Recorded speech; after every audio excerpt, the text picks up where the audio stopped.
नमस्कार मित्रों, स्वागत है आपका इल्विन क्लासेस में।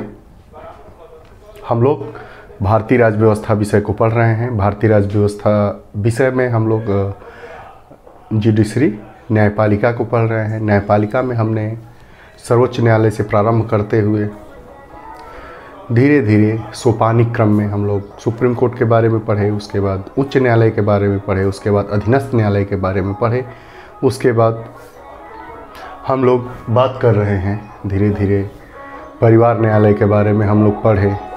आज इस हमारे अंक में हम लोग पढ़ेंगे बाल व किशोर न्यायालय के बारे में। बाल व किशोर न्यायालय से संबंधित हम उन समस्त जानकारियों को इस अंक में समेटने का प्रयास करेंगे जो परीक्षा उपयोगी होगी, और उसी को दृष्टिगत रखते हुए हम इस कक्षा को आगे बढ़ाएंगे। जो हमारा बाल व किशोर न्यायालय है, इसके गठन का क्या प्रावधान है, गठन कैसे किया जाता है, उसमें सदस्य कितने होते हैं, सदस्य में क्या महिला सदस्यों का होना आवश्यक है या नहीं है, कितने सदस्य होते हैं, उसके बाद कितने वर्ष तक के बच्चों को किशोर माना गया है, आदि संपूर्ण चीज़ें। उसके बाद हम लोग पढ़ेंगे जो हमारा अधिनियम 2015 में बना था, उसके कुछ प्रावधान हैं, उनको भी देखेंगे।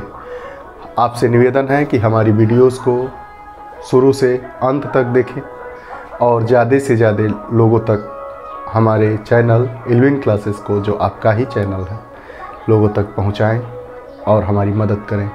आइए विषय को प्रारंभ करते हैं। बाल व किशोर न्यायालय, चाइल्ड एंड जुवेनाइल कोर्ट, क्यों इसके गठन की आवश्यकताओं को क्यों महसूस किया गया? देखिए, बच्चों और किशोरों की विशेष स्थितियों तथा मनोवैज्ञानिक आवश्यकताओं को दृष्टिगत रखते हुए इसका गठन किया गया। इसमें ये प्रावधान किया गया है कि जो सामान्यतः इसका निर्णय हो वो सूझबूझ पर आधारित हो और ज़्यादा से ज़्यादा दंडित न किया जाए बच्चों को।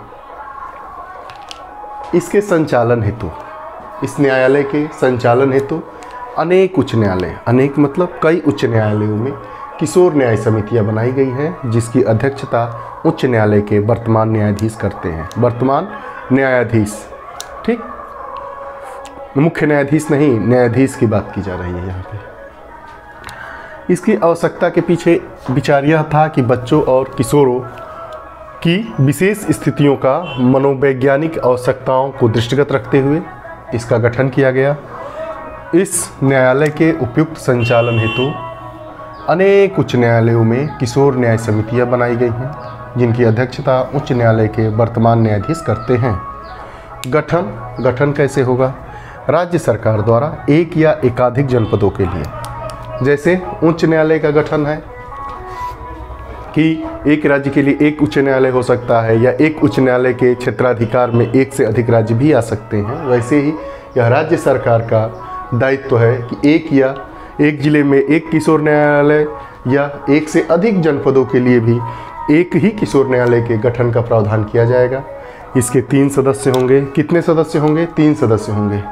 जो एक सदस्य होंगे उसमें मनोविज्ञान या बाल कल्याण का विशेष ज्ञान रखने वाले हों। एक सदस्य कैसे होंगे? जो मनोविज्ञान या बाल कल्याण का विशेष ज्ञान रखते हो। 2 सदस्य होंगे जो सामाजिक कार्यकर्ता हो और कम से कम 7 वर्षों से वो बच्चों की शिक्षा, चिकित्सा और कल्याण से जुड़े हुए मुद्दों पर काम करते हों। जो अन्य 2 सदस्य हैं उसमें एक महिला सदस्य का होना आवश्यक है। अर्थात हमारे 3 सदस्य होंगे। एक सदस्य बाल मनोविज्ञान के ज्ञाता हो, विशेष जानकारी रखते हो। 2 अन्य सदस्य जो होंगे उसमें दोनों कम से कम 7 वर्षों से बाल कल्याण, चिकित्सा, बाल शिक्षा आदि से जुड़े विषयों पर काम कर रहे हो, सामाजिक कार्यकर्ता हो, और इन दोनों में कम से कम एक महिला हो। तो हम देखें कि इसमें 3 सदस्य होंगे, एक महिला, 2 पुरुष।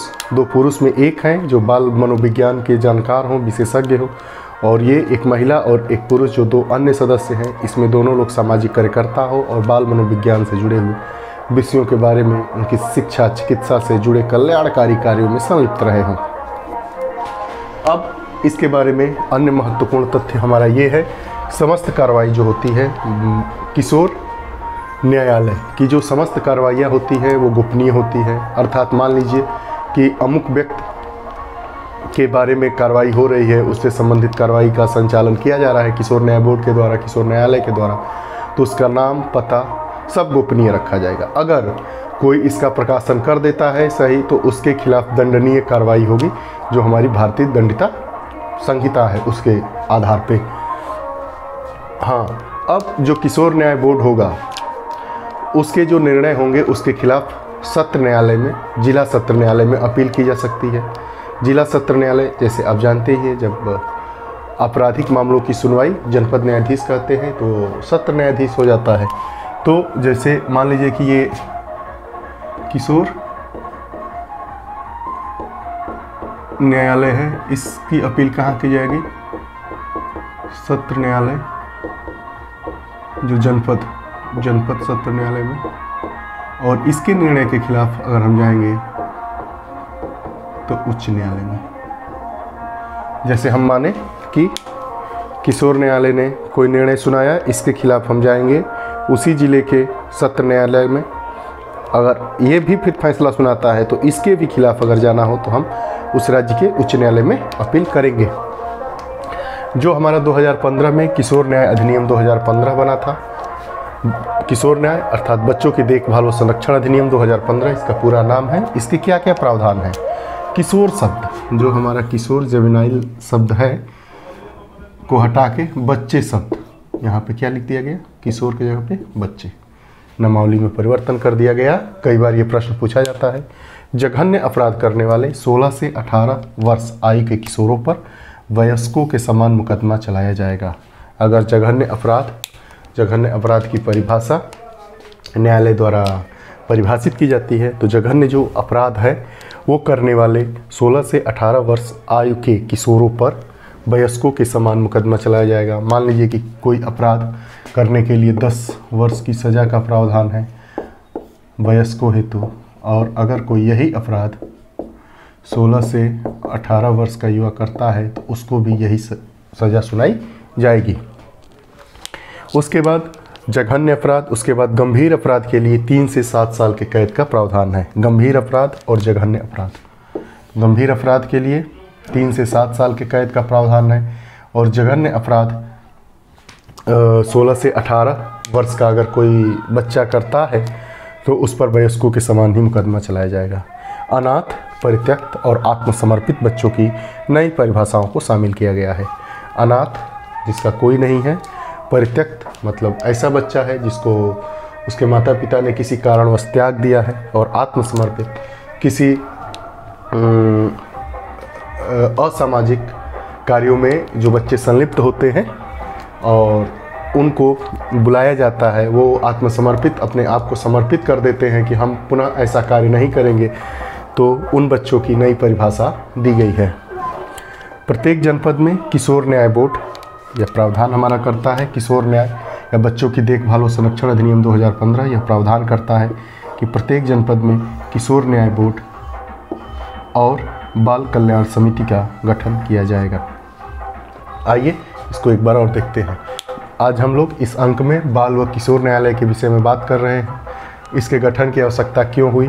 क्योंकि बच्चों और किशोरों की विशेष स्थितियों और मनोवैज्ञानिक आवश्यकताओं को दृष्टिगत रखते हुए इसका गठन किया गया। प्रश्न अगर पूछा जाएगा ऐसे कि बाल व किशोर न्यायालय का गठन क्यों किया गया, इसकी आवश्यकता क्यों महसूस हुई? क्योंकि संघ स्तर पर सर्वोच्च न्यायालय हमारा हो, उसके बाद राज्य स्तर पर उच्च न्यायालय, उसके बाद जनपद, उसके बाद अधीनस्थ, नीचे तक की अदालतें हैं। उसके बाद भी हमें बाल व किशोर न्यायालय के गठन की आवश्यकता क्यों महसूस की गई?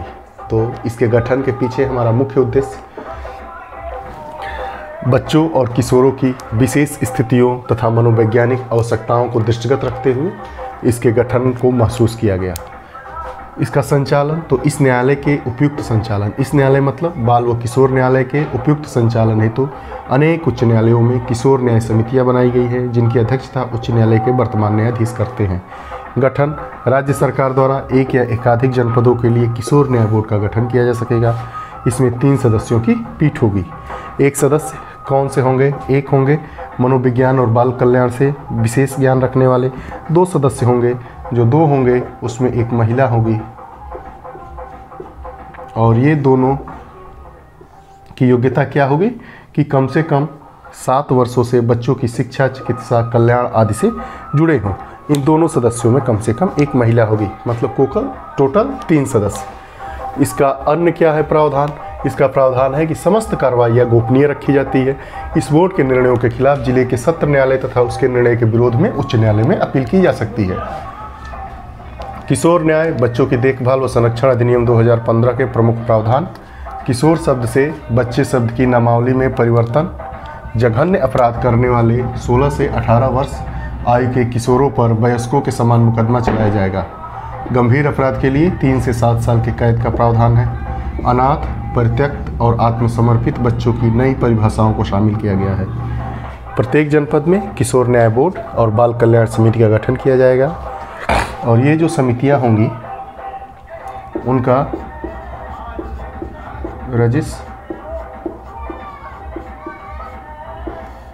रजिस्ट्रेशन